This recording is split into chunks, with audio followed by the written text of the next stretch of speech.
Yeah, we go.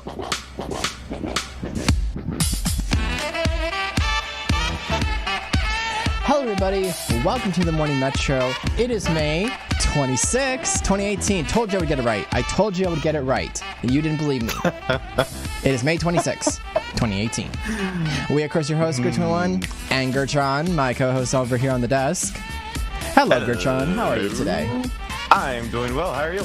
I'm hot. It's really it's hot today. Like, I don't understand why. It's just I've been sweltering all day, unfortunately, and not by choice. Our house doesn't breathe. It's sad.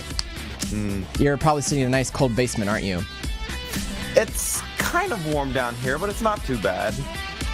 I guess it's kind of interesting. I'm sort of above you in a way because you're in a basement and I'm in the upper office. That further proves I'm the CEO of the show. You are indeed the employee because you're in the basement. No, I'm in the basement cooking up evil science experiments. Oh, plotting against me. Okay. So the Emperor's New Groove. I gotta throw this out there. You have the Emperor, and then you have Yzma, the witch, basically. I'm down there planning to overthrow you. Just make sure you don't pull the wrong lever. I know. Pull the lever, Conk. Wrong lever! All right. So let's go ahead and roll this out here a little bit. Get started with some business. So a couple things regarding the Morning Metro. First of all, this is the last episode of season 4. So I planned this in my head, and I'm trying to find it. This is what's going to play. Dearly beloved, we gathered here today to honor the very end of season 4 of the Morning Metro. It has been an absolute joy to have you all listen to us on Google Play Music, iTunes, Twitch, and wherever else you consume media. Thank you so much for being loyal fans. Yes, indeed. Yes, it is definitely the last episode for season 4. We will be starting out in season 5 in what we said 2 weeks. So 2 weeks from today? Yep, we're starting back on the 16th. Which is actually a really short break, honestly, for a show. I don't know if that's conventional, but it's a short break, most definitely. But that's what we got. That's what we got. So enjoy this episode while you can. And secondly, actually, we do have some other really cool news. The Morning Metro actually now has official logos. Courtesy to my friend KC on Twitter. I think it's Kyle Customs or KC Customs. I don't remember exactly what his Twitter handle is. But he made us 2 new logos. One just says the Morning Metro. The other one is the Morning Metro Rant. In that exact words, rant. So these are the 2 new logos that will be appearing or have appeared actually both on our Twitch, Twitter, and a couple other other places I'm sort of drawing a blank on, which I absolutely love. Like they're really well done. I think they definitely give the show the look that we sort of all imagined TMM to be, or at least I do anyway. So, and it's actually I'm gonna be working on a new. For those of you that listen to our show, or actually that watch our show, I'm going to try to work on a new outro video for TMM with this particular logo. I have to do some editing in Vegas Pro to do that. And also the intro video, I'm thinking of some ideas I was thinking about in my head about how to, instead of it just being that yellow text, have it, feature the Morning Metro logo. So that's some news. So, so again, in 2 weeks, we will be back up with season 5. And also, in season 5, we will be streaming on the Morning Metro Twitch channel, which is twitch.tv/The Morning Metro. We're going to make a full-on segue movement to that channel. So that means on this channel, on twitch.tv/Grid21, the Morning Metro will not be broadcast on here anymore. We're going to move all the way over to the Morning Metro on Twitch. So if you're wondering why I don't do it in the mornings, or you're a little bit lost, just keep in mind that that's because we have swapped it to the Morning Metro Twitch channel. and it'll have everything the Morning Metro from the regular show to the rants to we're actually even thinking about maybe having some after show chatter. Was just Gertrude and I just talking about like the show or just random things we just came across or something, sort of like a like more IRL-ish type talk show or something. I don't know. We're kicking around some ideas for right now. See how things go. But that's basically it for the most part. So that is the news with the Morning Metro. Very huge change. I'm excited. Can't wait to see where this all goes. Gertrude, any thoughts about just quick little thoughts about this new segue? Excited? What do you think? I'm excited. I can't wait to have a dedicated channel that we can make our own and be more of a brand on Twitch and Facebook and Twitter. Oh yeah, we are on Facebook too. I forgot to mention that. We are on Facebook as well. Sorry, we're all over the place. I actually got to re-edit the video that plays on this side of my... Hold on, wait for it. There it is. I have to re-edit this video, unfortunately, which was already a pain to put together as it was. Thanks, Gertron. You'll find a way. That's why, again, you're in the basement. I'm an evil scientist, and I tried to overthrow you by adding Facebook to the list. Oh, that's your dastardly plot. I see. Okay. Alrighty. Well, anyway, so we're gonna move on to what this show is about, and that is articles. Gertron, take the first article, if you would, please, and explain this. GDPR. GDPR. GDPR. That's good for some people, bad for others. Yeah, honestly, yeah, it is actually kind of interesting. So I'll go ahead and talk about it if you would, because it's been all over the place. Everybody's been getting emails about it. Let's talk about it. What is it? GDPR is the General Data Protection Regulations. Basically, it sets the guidelines for the collection and processing of personal information of individuals within the European Union, the EU. Now, it just came into effect yesterday. Now, ultimately, yesterday being May 25th, 2018, for date reference. Yes, yesterday, May 25th, 2018. Thank you. You're welcome. And there has already been a lot to go on. On the first day of the GDPR enforcement, Facebook and Google have been hit with a raft of lawsuits accusing the companies of coercing users into sharing personal data. The lawsuits, which seek to fine Facebook $3.9 billion Ouch. and Google 3.7 billion euros, which is roughly 8.8 billion in dollars, were filed by an Austrian privacy activist, Max Schrems, a longtime critic of the company's data collection practices, which we all know that Facebook and Google, they collect all sorts of data on us. And have so for quite some time now. Yeah. And it's crazy. We just kind of let them do it. I mean, yes. Now, GDPR basically requires clear consent and justification for any personal data collected from users. And these guidelines have pushed companies across the internet to revise their privacy policies and collections and practices. But there's still widespread uncertainty over how European regulators will treat the requirements. And many companies are still unprepared for enforcement. Now, both myself and Grid, and I'm sure some of you guys have been receiving countless emails from several different sites that you have signed up for talking about GDPR. In fact, I got so annoyed I literally created a filter in Gmail to just delete anything that has the word GDPR in it, like instantly delete it. Because I've been getting so annoyed.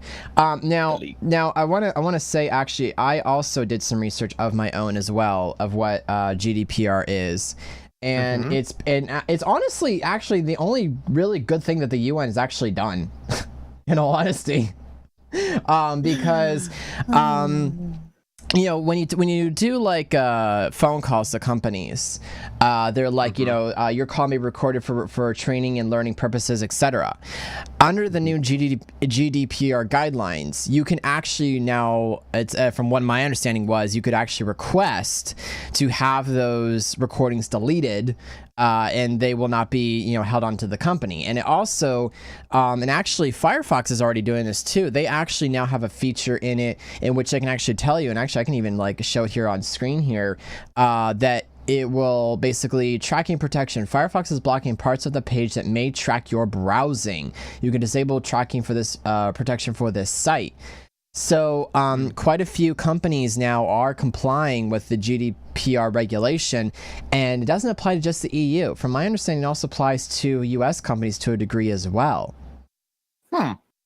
So it's because apparently, again, from the research I did last night, I found a really good long video about it, that basically it's companies, as this article from from TheVerge.com said, it basically, companies are now required to put in full display of the fact that they collect data from you. And they're also, and you can also, as I said, request to have your data deleted. And there's now stuff that keeps because apparently a lot of your browsing history, and for those of you that use like Chrome and Firefox and all that, you don't realize the amount of browsing data a web browser stores, that websites will request that information when you come back, such as credit cards, street information, etc. And, under the new GDPR regulations, I think that this covers that data can't be it's either held onto or used unless you're okay with it, essentially. So it's really cool. It's annoying about all the emails we've gotten about it, but it is really, really cool. We've talked about privacy and security all the time, and honestly, this is a good thing when you think about it, because it means that hopefully, from a security standpoint, it means we won't be hacked as much either. Or, hopefully there'll be less hackable data. Gertrude, thoughts about that? What do you think? You took the words right out of my mouth. Oh, goody. Interesting. Do you feel a little bit more secure now, do you think, with GDPR fully, being a mostly fully implemented thing now on the internet? It's an extra protection for those people out there that already know how to protect themselves from getting information to them. I mean, I've got enough apps running on my computer to block Google from recording my data and Chrome and all that good stuff that this just is an extra line of protection for me. But ultimately, for your average user who doesn't protect themselves, they're definitely going to like this, and it's definitely going to help them out quite a bit, and I think it's good. Yeah. And the other thing too, I just thought of actually, and I actually haven't even really thought about it. I wonder if this actually is going to affect smartphone devices as well. Like if they're going to have to put out like a special, GDPR compliant update. They already are.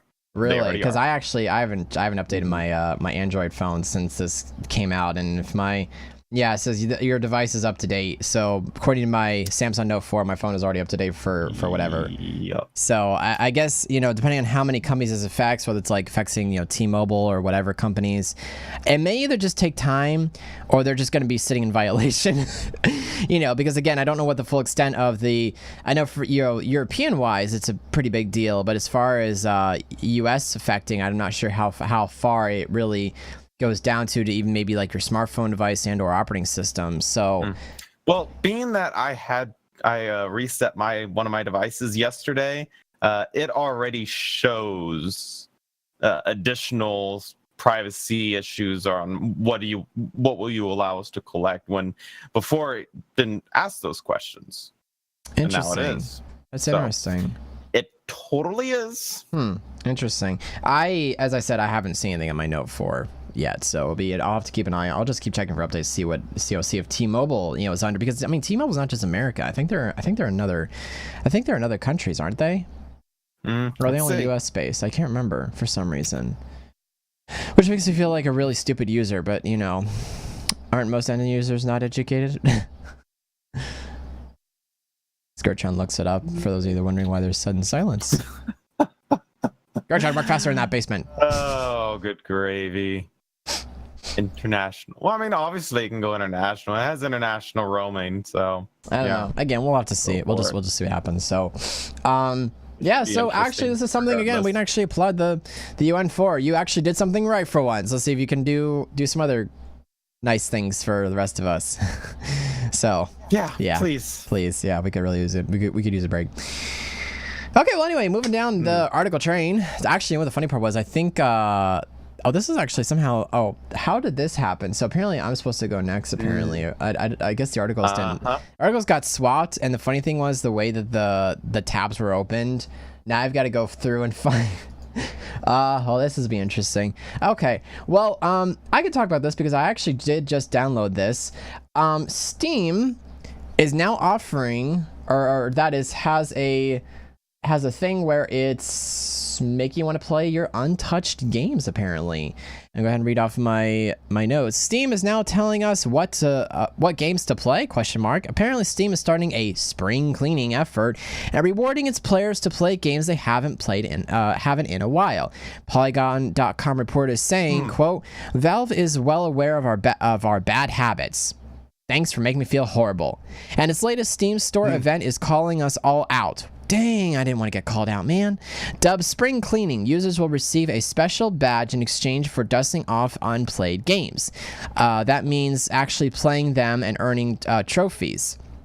Valve says that you will not only unlock exclusive badge for your profile, but also have the chance to level it up. And if you're experiencing choice overload, Valve will even pick a random unplayed game in your library for you. There's a potential rub, however. Throughout the duration of the event, there will be several popular games playable for free.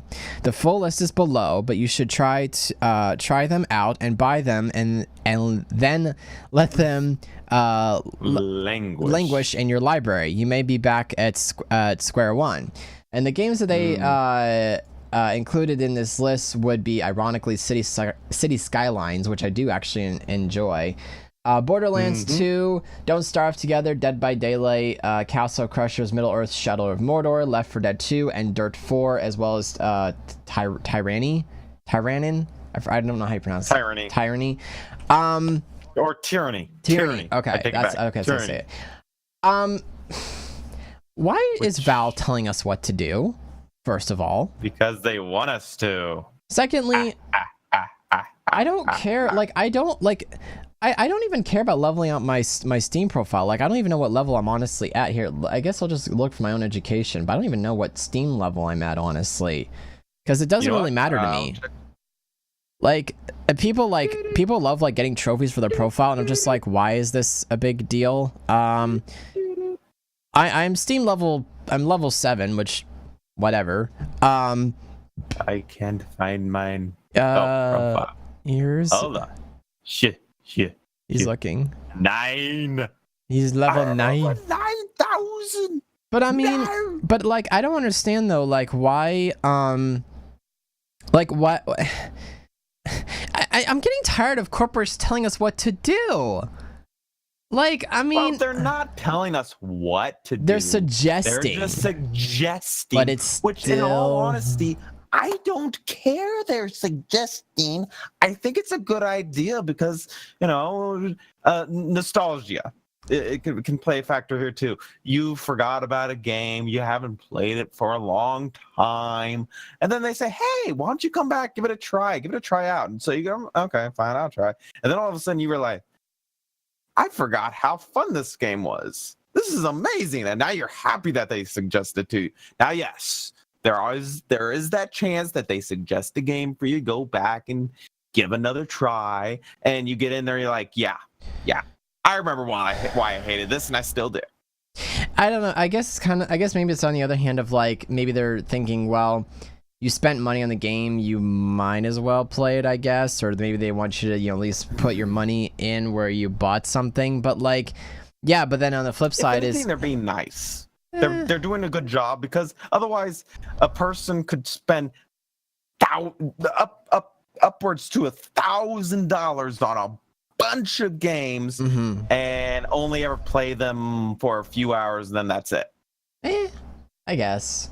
I mean, and then they're like, well, you paid for it, you might as well get your money's worth.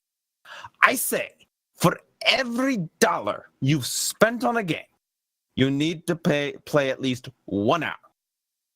That's fair enough. It's fair enough. Fair enough. Maybe like an hour and a half, give or take. In case, depending what type. I don't go for hour and a half. So that's not a. That's well, not also a solid too, number. it has to do with That makes sense because I think it also has to do with like the Steam returns thing. Like if you go to like, for example, like I had bought Rocksmith and actually returned it because it wouldn't load properly. Like I literally bought it and then literally couldn't play it, and then also ran into a community that was like, oh yeah, we could have helped you, you know, get it potentially running. And I'm like, I already returned it, so I have to buy Rocksmith again and hope that I can get it working again. So that's awkward, but that was. But you might be able to get it at a cheaper cost now. No, because it's still the full price even if you go to buy a game again. I would have to look for it to be on sale. What's the game? It's called? It's Rocksmith 2014 remastered or something like that. Rocksmith 2014 remastered. Something like And when did you buy it? Like a month ago, 2 months ago, give or take. Oh, it's a AAA title price. a Rock Band game. Oh, it helps you learn how to do. Helps you learn how to play guitar. Not that And how much did you pay for it? Like 40, 50 bucks. I'm about to make you happy. You're amazing. And you got it for Steam, right? Yeah. Guess what? What? Go to G2A, get it for like 14 bucks. Nice. Except I'm That's where I go to buy my games. Except I'm a couple dollars short, unfortunately. So I'm not sure how much. But here's the link Yay. directly to it. Yay. Oh, yeah. Sorry about the really long link. Don't worry about it. I don't care. It's 14 bucks. Cool. And I use G2A to buy most of my games when they're on sale. And I usually can save 25, 50, 75%. Yeah. No, that's good. No. And this episode is now officially sponsored by G2A. Kappa. Kappa. And if G2A happens to watch this, please, free game, please. Yeah. PogChamp. Kappa. Yeah. Yeah. Alrighty. Yeah. Well, anyway, so that's a new initiative that Steam is doing, basically getting back on track. These spring cleanings. So if you have a game and a couple games that you haven't played, maybe you got to go to your Steam profile and see what they suggest you should play. I don't even know where to look on it. They don't even tell you where to go look, actually, which is kind of silly, but whatever. It's a thing. So yeah. Moving on down the article train. I believe this better be this is Scourge. Okay. Okay, yeah, okay, cool, Yeah. cool. Okay, they have the same title. Thank you. fine. Okay, cool. Same title. Awesome. Gertron, what is this So- article? Please explain. An Indiana small city offers big incentives to lure young, educated workers. Educated? What? They need young, educated. Now, the sad part about that is there are not too many young. There are plenty of young people, but there is not too many educated young people. Educated and Unfortunately. young. That is two words that do not go together well. Don't go together no. often. Continue. In Grant County, Indiana, prospective workers can receive up to $5,000 for a down payment and closing costs on a home, and get up to 20% off rent through the Grant for Grads program in exchange for agreeing to live in the community for at least 5 years. Now, my thing is on that. Well, that's good for some people. I'm just like, what if you get there, they give you all this, and then you get there and you don't like the job? Can you take the money and leave?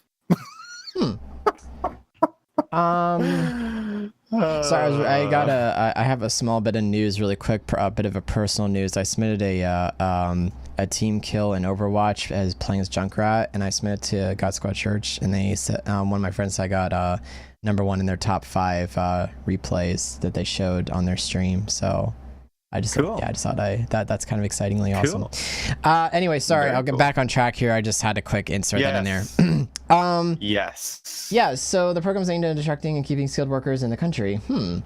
So But it's based. My question was, if they go to Indiana, get a job there, get the little money and the help, and then all of a sudden they just don't like the job. They don't like the job. Do they? Can they? When they leave, do they have to pay all this stuff back? I don't know. It's a really good question, honestly.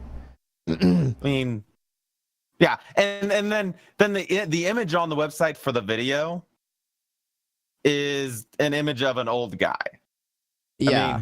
I mean, clearly not a young person because they got a beard. You can already see the gray. Well, they haven't even decided. They haven't even like explained what exactly is how many young workers do they want? Is my question. Like, cause you know, why don't you call and find out? Maybe you can get a nice job. Yeah, but what if you don't want to use to move to Indiana though? That's my other question. What if you like where you at and you just want the money for the house? Then I don't think you're gonna get anything. I think you're out of luck. My goodness. Well, that's a thing.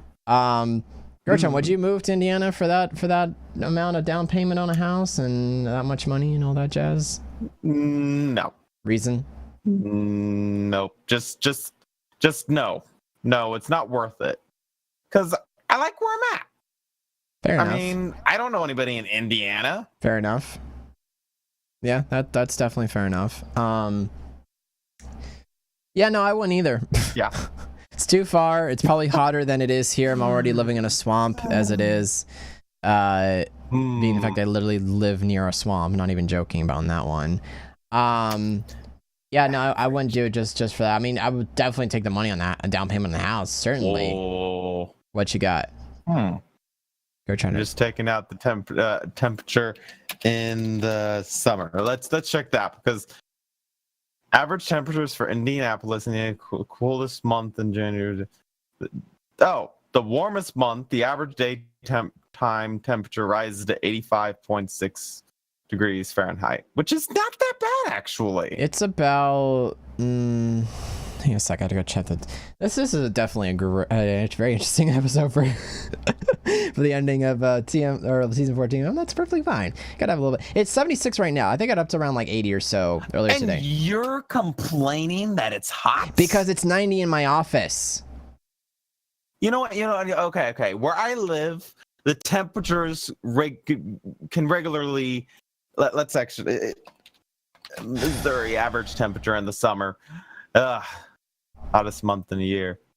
89.8 is the warmest month. Yeah, 90 degrees. So it's hotter than Indiana. Wow. Okay. And the temperatures here usually feel more like in the hundreds. So interesting. Quit complaining. Alrighty. Well, still won't do it. Still not interested. Cool information if you live there. Otherwise, nah, I'll pass. Moving on down the article train. Facebook's new political ad rules could upend June 5th primaries. And I'm gonna see if I can actually try to where's my buttons here? Here we go. They're attacking the conservatives yet again. Alrighty. Did I read? Okay, please tell me that I put notes. I apparently didn't put. Oh wow, I am going to be freestyling this. This is cool. Facebook controlling advertisers of political parties? Question mark.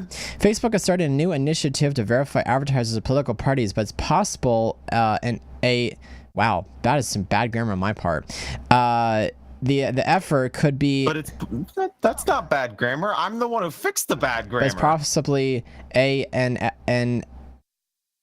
an actual effort to stop certain candidates from running altogether. Possibly an actual Thank effort. you. Possibly. Sorry. Mr. Grammar over here. Well, you know what? Beforehand, it was horrible. Probably because I was trying to write it live on air. Okay, let's get to the point. So basically, kind of skimming the article here. Let's see, where was the important part? Actually, it was actually pretty interesting. Okay, so these new rules, the rules that Facebook implemented in the United States this week requires anyone wishing to buy a political ad to verify their identity. To do so, Facebook mails a card to their physical location containing an authorization code. Only after the candidate or advocacy group enters that authorization code on Facebook can they purchase political ads. Facebook began allowing political advertisers to start the verification process April 23rd. The company promoted the new process with a blog post and message inside Facebook directed at administrators of political pages. In May, it also sent emails to page administrators advising them of the change, but not everyone got the message. And now they are scrambling to come up with a plan B ahead of the June 5th primary elections.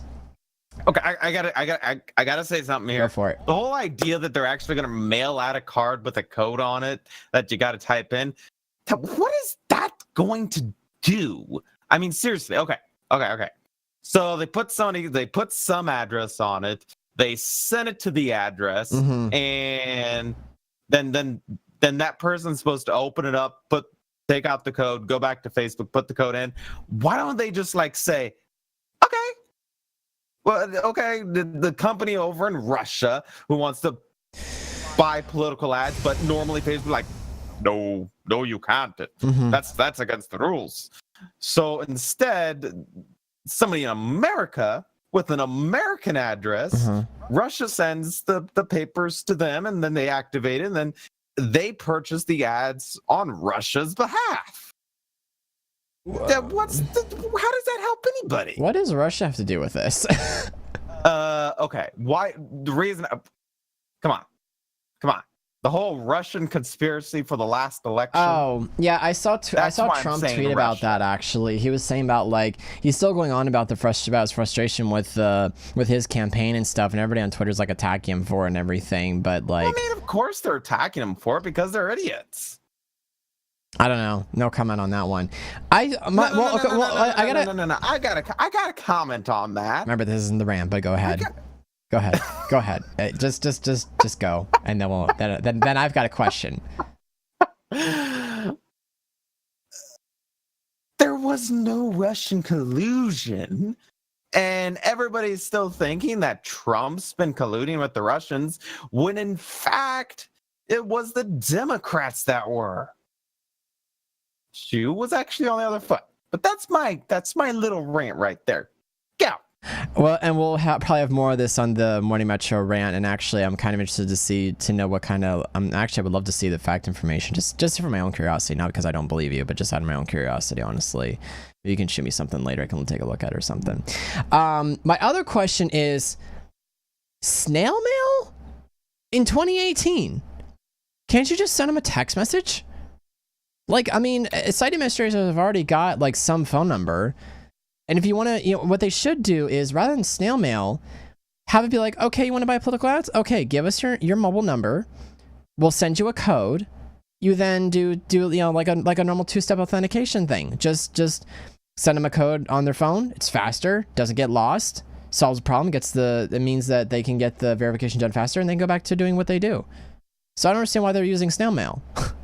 I know, right? Send an email. An email works too, for that matter. So Brian Rose is a Republican candidate in Congress in Mississippi, and is a primary challenger to the incumbent Rep. Stephen Palazzo R-MS. I don't even know what that means. Republican of Missouri. Mississippi. Mississippi. Okay. Mississippi. Missouri's a mouth. Okay. Up until yesterday, Rose said Facebook had been a critical part of his campaign strategy. He amassed more than 6,000 followers on his official page, using Facebook ads to target voters and hundreds of narrowly defined demographic targets. Yesterday, Rose's campaign planned to buy 500 different Facebook ads. The first batch were approved shortly before the new rules took effect. But when Rose went to buy the remainder, he received a message from Facebook saying that his ads had not been authorized.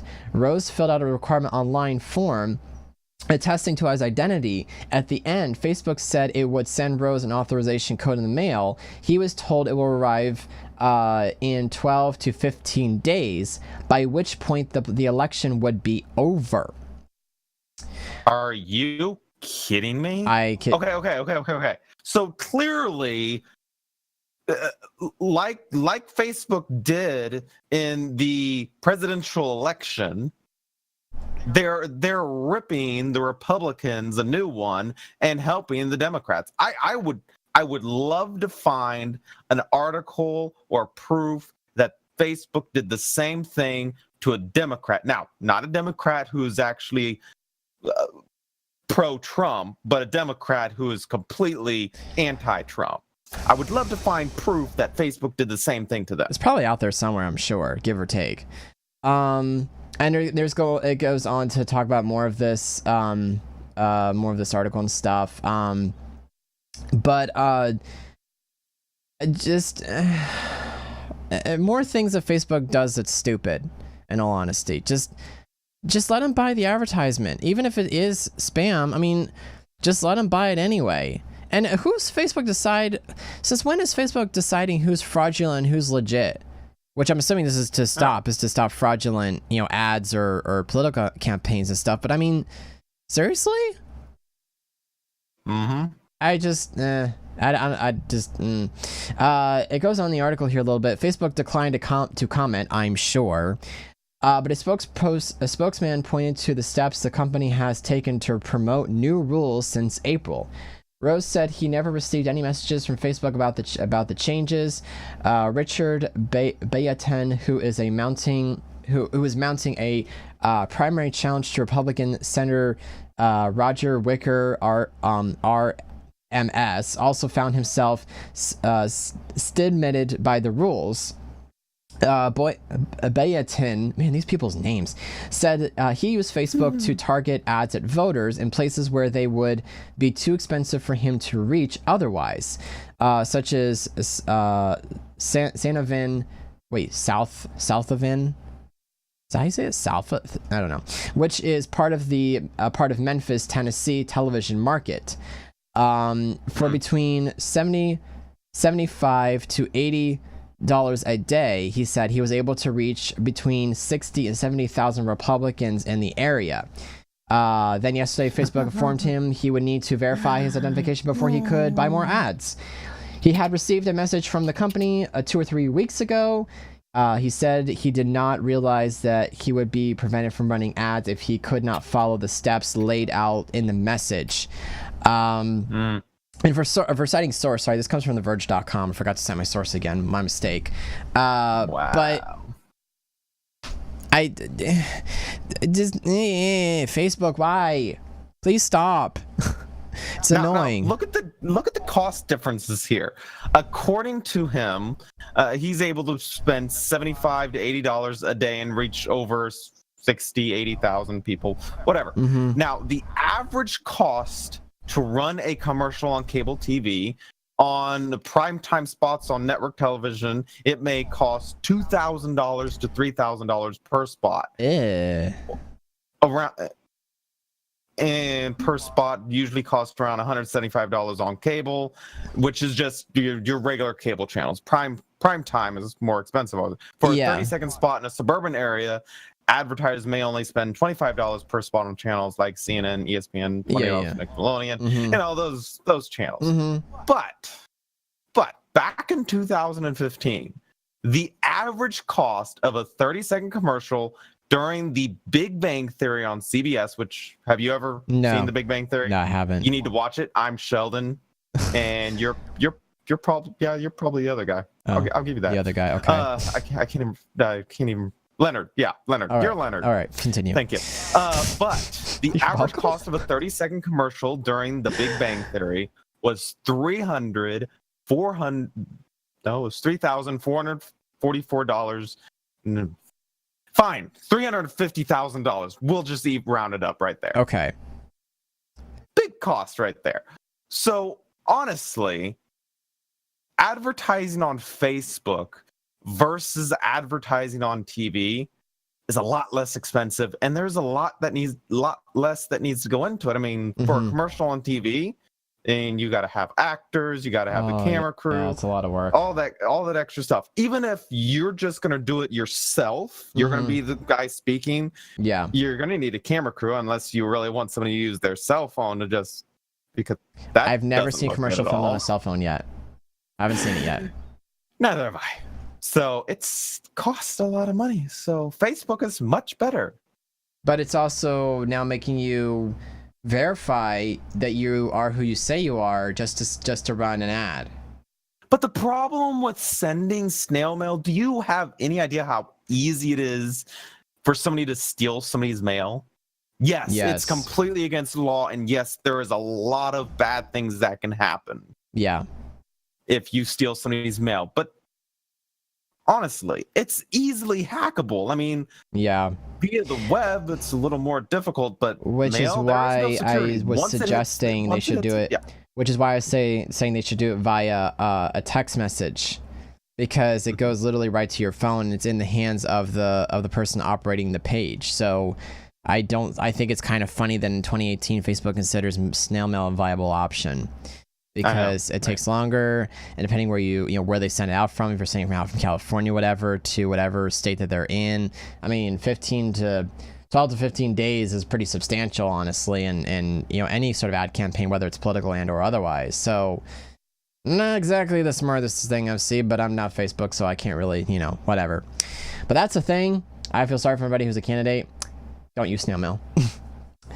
Moving down the article train, other things that could be potentially scary, although I think this is just someone from Fox News who's just afraid of really cool technology.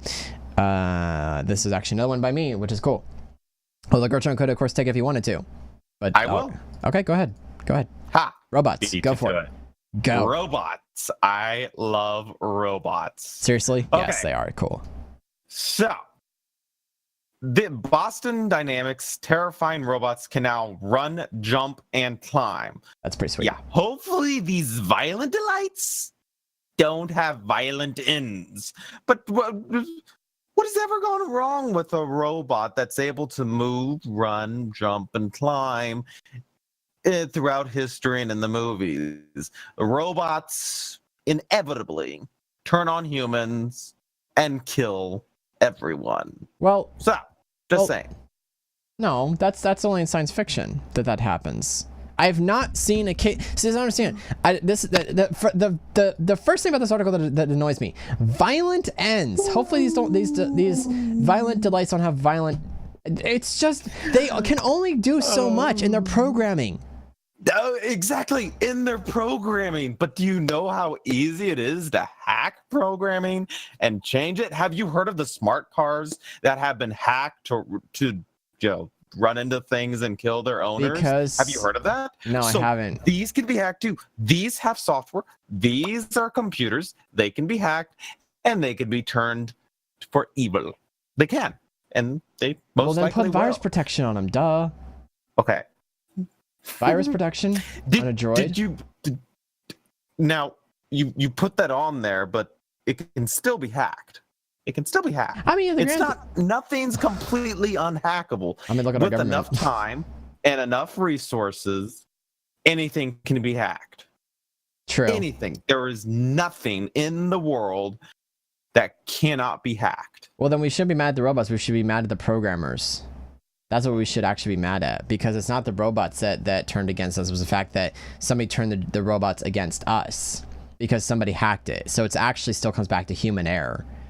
It does come back to human error to a degree. It depends on how advanced they actually get.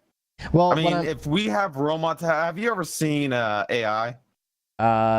Maybe.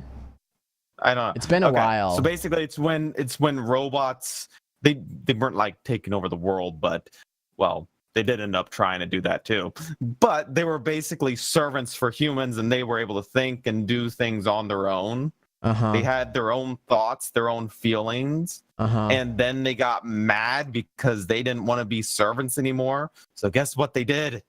They turned around and they started attacking everybody. So I'm maybe right now we don't have the technology and they don't have the intelligence enough to, not do that. But consider the cell phone. When the cell phone first came out, it was a big brick. And it was very hard to use and very clunky. But now we have in this small device an entire computer that True. can do way more. So Yeah. maybe right now these robots don't have the intelligence to do and to turn on us, but eventually we're gonna get them to have that kind of programming. Now, So now if we now I'm playing a couple videos here from FoxNews.com's website about there's a particular robot that just went up some stairs here. I can see these robots being good for if we can please put a good light on them. Rescue operations, natural disaster operations, military uses if need be. Hopefully not military uses because that'd be even more scary. So like I can see them being used for that kind of good, not the like extremes like, oh my gosh, we're all gonna die, blah blah blah, you know, kind of a thing. So like I feel like anything that like I feel like we're afraid of technology. Like we still invent it, but then we're still afraid of it. And I'm like, well, you wouldn't be afraid of it if you would just, first of all, understood it more, and secondly, did things to ensure that, that you know it doesn't get hacked and stuff. Well, basically, Boston Dynamics, the company known for its making its, well, quote-unquote, nightmare-inducing, although it's not really nightmare-inducing, have basically made backflipping robots. Robots can climb upstairs and navigate on its own. They've unveiled 2 new videos that show them autonomously navigating through different terrains, including an office and a lab and jogging in grass fields. The clips released Thursday detail the progress at Atlas, a humanoid robot, and Spot Mini, a dog-like robot, have made. Spot Mini, for example, is using cameras to identify and move past obstacles such as an office furniture. And there's a quote here, during the autonomous run, Spot Mini uses data from a camera to localize itself in the map and to detect and avoid obstacles, Boston Dynamics said in the video description. Once the operator presses go at the beginning of the video, the robot is on its own.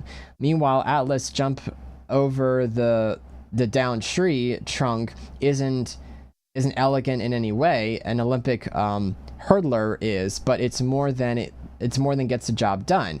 If that isn't shocking enough, Spot Mini continues to venture outside near grills, walking along a concrete path that probably isn't what most people envision when they think of a fun-filled barbecue with friends and family and the family dog. Let's see, and there's a couple other things in here. So, I mean, for everything that we point out as it being bad, Gertron, can you think of anything good being used for robots that can navigate on their own and stuff? well, they already have robots that can do good, but anything that can do good can do bad as well. But they already have military robots that they use to disarm bombs and things of that nature. And they also, from my understanding, the little yellow Spot Mini. Atlas Spot Mini, they have other ones out there that are similar to that are bigger, that actually the military use and search and rescue use in certain scenarios. Obviously, they don't use them in all scenarios. It just kind of depends. But they pack them full of food and supplies and basically emergency supplies and whatnot, and they can go travel to places where we can't, and if people are with them, then they can carry all their stuff. I mean, servants. I see it more so like, especially for the one that's like the walking robot or the one that's like the dog, in really rough terrain after a natural disaster, or maybe after like, you know, bomb disarming, especially, you know, because yes, they have they already have a robot that is bomb disarming, but it's literally just like tank tracks and robotic arm. I mean, that's not really something I call like amazing. That's just, that looks like so well, 2000. They also have ones that carry machine guns, rockets, and other weapons. And plus drones. I mean, drones are kind of getting up there too with their navigation abilities and stuff. So, I mean, good, bad, or indifferent. I mean, ultimately, the Japanese are still way ahead of us for robot technology. I mean, come on. Japanese definitely got us beat. They had a girl that looked almost human talking about how she wanted to have children. That's, yeah. So, that's what I got to say on that. Now, the next article is a little more humorous, and I obviously I'm gonna Go let ahead. you take this one, but You go ahead. I think this is kind of a you article. Go ahead and take this one. Go ahead. Enjoy. man's handmade knit sweaters of famous landmarks are winning over the internet. And this guy looks weird, but okay. He looks like someone from One Seinfeld. man is knitting his way through the world's biggest landmarks, and the internet can't get enough. Samuel Barsky of Maryland has been knitting sweaters since 1999, but it's not his knitting prowess that has turned the 43-year-old husband into an unexpected social media phenomenon. It's his sweater designs. Barsky's freehand draws and then knits sweaters of famous landmarks that he then poses in front of the actual landmark. Like we see here in Times Square. Wow. Okay. Have fun with that. But Barsky started sharing his love of homemade sweaters online in 2013. He told Fox News when he discovered that Facebook had different groups for all different interests, including knitting. Barsky then started routinely posting pictures of his sweater selfies and instantly became a big hit. Since then, he has amassed a social media following of over 26,000 on Instagram and 7,000 on Facebook, who are loving the famous knits. Wow. Okay. And this is one of the ones that really blows me away. When I remember that you do these freehand, I couldn't do this so clearly with a pattern. Absolutely amazing. One fan wrote on Barsky's sweater of the Golden State Bridge, which earned 1,200 likes. Dang. I'm gonna go ahead and take a quick look on that one right quick. I'll go ahead and continue. That's a pretty good one. ahead. Okay. He told Fox News he decided to create landmark sweaters after seeing a picture of London's Tower. After first knitting a few sweaters with generic scenery, I saw a picture of London's Tower Bridge and thought it would make a great sweater, he said. Okay, so this is great, but could he look any more weird? He looks like someone from Seinfeld. Let's put it that way. He looks like someone from Exactly. He looks like a Seinfeld character. He does. It's kind of interesting. The knitting enthusiast has reportedly made a total of 119 sweaters from his travels over the years, Time reported, and his fans should be happy to know he has no plans on stopping. He might even roll out some of his famous sweaters for the masses. It is a career for me now. I have made a career out of knitting events, and I am planning in the future to have them mass produce, to write books on the topic and a lot more, he told Fox News. The man loves his sweaters. The man loves staying warm. Yeah, I understand the whole knitting and wanting to mass produce them, but writing books on the topic and then a lot more. How much more can you actually do? Yes, the knitting, amazing, great. It looks amazing, but a book? Yes. Why? What's going to be in this book? Probably all the photos he puts on Instagram? Question mark. How he knitted or how he made some of this stuff? Question mark.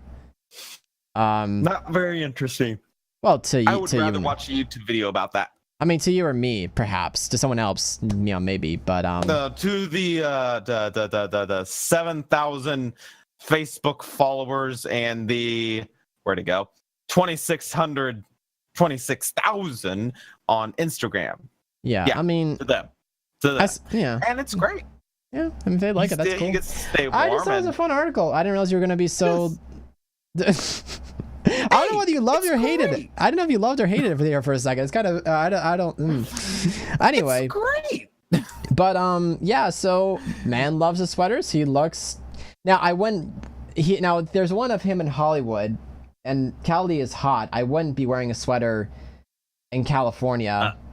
That looks like a really hot outfit, like a really overly warm outfit. Sweaters are usually generally really, really warm, unless you went during the winter. I'm not sure, honestly, but okay, cool. It can't be the winter. I don't see a speck of snow, and it's too bright. I know. I didn't realize that. Yeah. So I'm just saying. It's all good. But you know. But thank you guys so much for listening to the end of the season 4. I'm gonna put some clapping in here. We want to thank everybody who has stuck with us through the 3 seasons, now 4, of this show. And we thank you guys for your article submissions and chat participation. Everything really means a whole lot to us as two nerds on the internet and everything. We want to again also thank Casey for the design of the new logo, which will be implemented a little bit more in season 5 as well, and all the people who emailed articles to us. We really do appreciate it. And I'm gonna head and see if I can unlock the phone that plays the outro. Let's see if I can get this working properly. But thank you guys so much again for listening and watching the show. We hope you have a really awesome evening, and also a really great Monday, obviously, because remember we stream this on Saturdays because of course we did an evening edition of this show, so that kind of was a little bit awkward. But I have Monday off, so I'm happy. Well, have a happy Monday and your good rest of your week as you guys start off your Mondays. Also, being Memorial Day weekend, as I recall, as well too. I might add. So I hope your Memorial Day was really awesome. And till then, we will catch you later and have an awesome rest of your evening. Since you're watching here on Twitch and it's evening, so see you. Catch you guys later. See ya.